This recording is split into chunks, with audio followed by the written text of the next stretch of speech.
Well, hello and welcome to our backyard garden tour here in the South Carolina upstate. It is August 15th, mid-August, and this is episode 25 for the year 2025. And we've already done our front yard garden tour. We're going to do the backyard now. And as always, we start here by the garage side and showing off our cleome that are growing right at the top of this little hillside, and they're still doing well. A lot of our cleome are kind of finished up at this point, but we still have some like this pink one. It's our only pink one. The rest are that lavender color, and all doing pretty well. Excuse me. And here we have actually a canna that's blooming, not something that we see all that often. It's got a little dragonfly that landed on the top of it. Canna is a very tropical looking flower. Unfortunately, it's extremely invasive. Did not plant this one here, but it just sort of ended up here. We have a lot of invasive stuff that has to be cut out of this garden, like these hollies. They're a huge pain. This was when we moved in a few years ago. This was all big holly bushes back in here, but we cut them out. And unfortunately, it's impossible to get all the roots, so you have to go through every year and cut more of them out. I did that back in the spring, just about 4 months ago. And unfortunately, we've got a lot here now that are trying to take over. I don't want them to take over our irises, which do very well in the spring. So that's going to be an ongoing challenge. I'm going to have to get back in there and cut those things out. Same thing with the canna. Once they're done blooming, I'm going to pull those out and try to get rid of them for good. Now, usually I don't get out here in time in the morning to see our little morning glories, but you can kind of see these little pale blue flowers here. As soon as the sun hits them, they start to wilt a bit, but you can kind of see the color here. There we go. Yeah, from about 9 o'clock in the morning onward, they're starting to break down. These are a little more fragile than the ones in the front yard, which were more of a bright purple color. Those we just did a video of a few minutes ago, and they were still out, so they can handle the sun for a little bit longer than this particular kind. But one thing that's been a little bit disappointing to me is that you can kind of see all the greenery here, all these morning glories covering a wide area of this part of the yard, and yet very few flowers, relatively speaking. We haven't had a whole lot to show for all this greenery, so I can't say I'm overly thrilled with them. I guess it's better to see green than nothing, but I'm going to have to pull a lot of stuff out later in the year. Now over here, this is primarily a spring part of the garden. Not a lot going on, but we do have this one flower. I don't know what to make of it. I don't know if it's a weed or if it's a proper flower. It has grown just in the last 3 months or so, and it's huge. It's got a big trunk down there that's about 1.5 inches wide, and then these kind of interesting little flowers. I think it's unique enough that it's worth keeping. It has a lot of the flowers. Gives us something to see here in the upper part of the yard. So I'm leaving it. I've got another one here that you can barely even see because it's been overrun by morning glories. But I don't know what this thing is called. I don't know how it got there, but I kind of like it. So I'm going to keep it.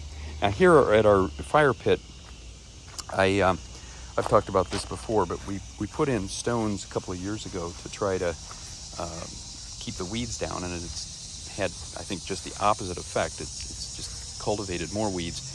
But it's also cultivated a lot of cleome, and until last week we still had a lot of blooms. A lot of those have finished up and died off though since then, so I think it's time when I get a chance, maybe in the next week or two, to just go through and clear all this stuff out, just pull them out by hand, and hopefully get this area looking a little bit nicer. I've been spraying a lot to try to keep the volume of weeds down, but they have a way of coming back very quickly. Same thing up here on the top of the fire pit, but I want to get this area looking a little nicer.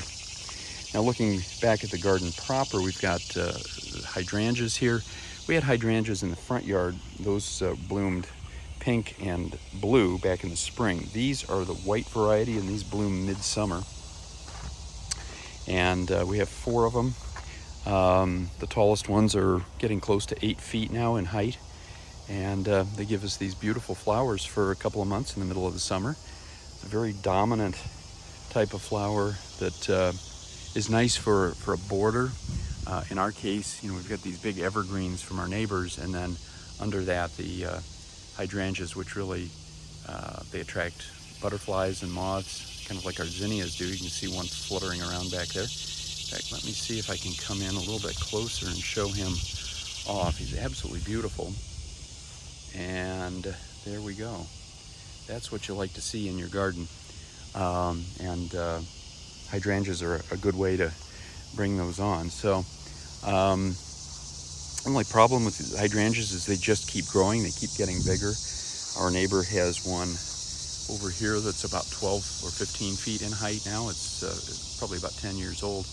And these will eventually do the same thing. So they do have a tendency to crowd out some of the smaller plants below that, like our Asiatic lilies, which are all done for the year.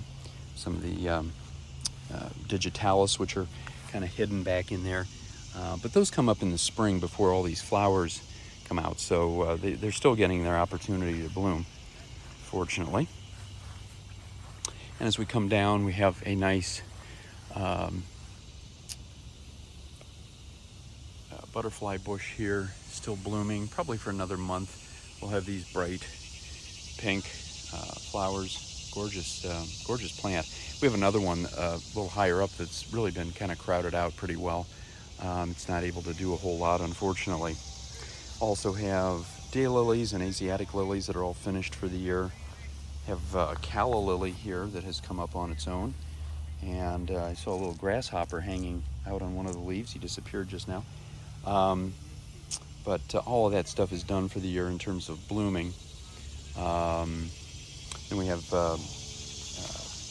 impatiens. You can see a handful of flowers down here at the ground level. These have not done too well this year, unfortunately. They just never really took off. At one point I was thinking maybe it was because of the shade, but I think it's just not a good year for impatiens. We've seen that before, where sometimes you just get a batch that just don't do well. And so we'll just let them die and pull them out when they're done. Back here, this bush is a viburnum. This will give us some beautiful white flowers in the spring. And then we have 6 azaleas. They're starting to give us some little teaser flowers. They'll come out in a large way in the fall, probably about September or October, more likely. And we'll have a lot more flowers. It's a nice thing about these azaleas, they bloom twice a year. So you get spring and fall. Both are very impressive. Everything else down here is pretty well done. We've got a camellia here, blooms in the late winter. A stilbe, more azaleas. We've got one hosta down here that's still blooming. It's about the only other shade plant. This one's way behind all of its other hosta friends, which bloomed about a month or 2 ago. But this one, because it's in the shade, is a little behind the times. And we've got some black-eyed Susans over here. Another azalea.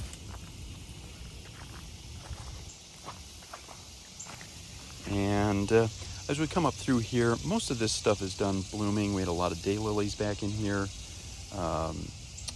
Unfortunately, a lot of weeds right now. Climbing roses. One just regular rose right here has still had a handful of little blooms on it. And then a daisy here that looks like it may have been eaten. It seems to have completely fallen over here. I'm not sure why, but maybe it's just the weight of the buds or the water. I don't know. We've had a lot of rain lately, but I'm not sure if that would cause that or not. Kind of seeing the same thing over here. Nice big knockout rose here, covered with bright red flowers. Just continues to do a little bit better each year. Some zinnias that we put in back in the spring. Got a little butterfly floating around there. If he'll land, I'll try to take a picture of him. There we go. Lots of butterflies here. They love the zinnias. And then coming over through here, up on the trellis, it's mostly climbing roses and jasmine. Not a lot right now. We've got a few roses growing, these little tiny pink ones. In the spring, this is just covered with them, as well as red ones on this side. But by this time of year, there's not too much of that. Got a nice climbing rose here with its little pink flowers. Very fragrant. It's one of my favorite plants. It tends to struggle with black spot every year, but it keeps putting out flowers throughout the summer. Down here, we've got some spiderwort that are open. These are just open in the early morning, and by about noon they're finished up for the day. So it's nice to get out here in the morning and show them off. Got some veronica here. They're just about finished. These purple stalks of flowers. I can see a big bumblebee back in there, and dragonfly, all kind of having fun with the pollen. And then this pink wildflower. I don't know the name of it. We've had it for a number of years. It just blooms very nicely, but I don't know how to identify it. Behind that, a little pink rose. Nice big yellow rose right here that's wide open. And a red one next to that. We've had a bunch of calla lilies back in here, but they're all done for the year. We have about 6 different colors of callas, and they've done extremely well with basically no maintenance. They're easy to handle. This is the other butterfly bush that I mentioned. Has the bright purple flowers. This one is a little bit behind the others, so it'll probably bloom for another few weeks. It's a huge plant. I mean, what you see here, it's kind of hard with all the shadows in the sun, but this is all one plant. So next year I'm going to chop this back a little bit so that we get more flowers and less of the greenery. And then, unfortunately, this area really got devastated by some predator. I'm guessing it might have been a deer. I really don't know. But it came through one night and just ate all of our zinnias. You can see the stalks here. We had a lot of zinnia flowering back through this part of the yard, all put in from seed. But they all got chopped off, unfortunately. Over here, not much to see. It's an area that typically has a lot of trouble growing. And over here, gladiolas, clematis, a lot of things that were mostly spring flowers are kind of done now. This is our wisteria, covered with purple flowers in the springtime, but the rest of the year it's just a lot of greenery, and kind of has a way of taking over this part of the yard. But since we don't really have anything else going on here, that's fine with me.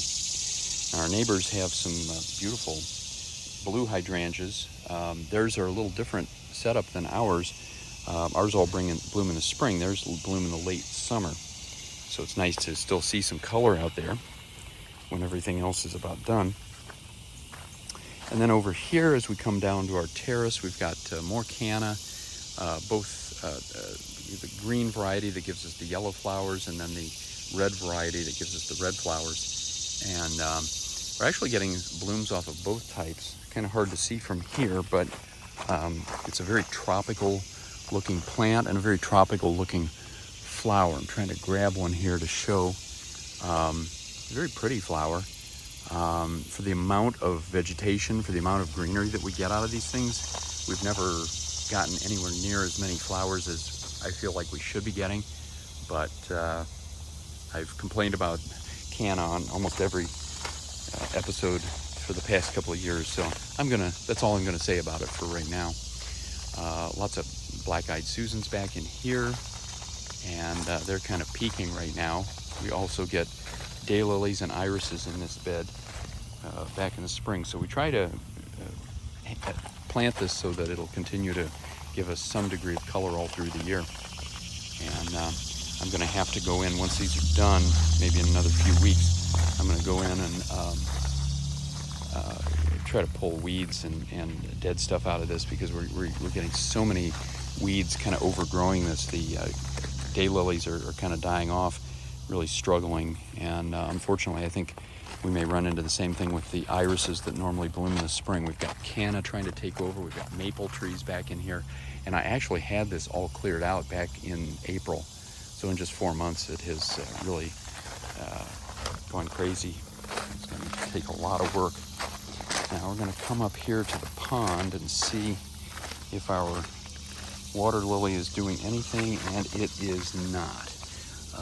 You can see the water lily there, lots of leaves, but no active flowers. It may be done for the year.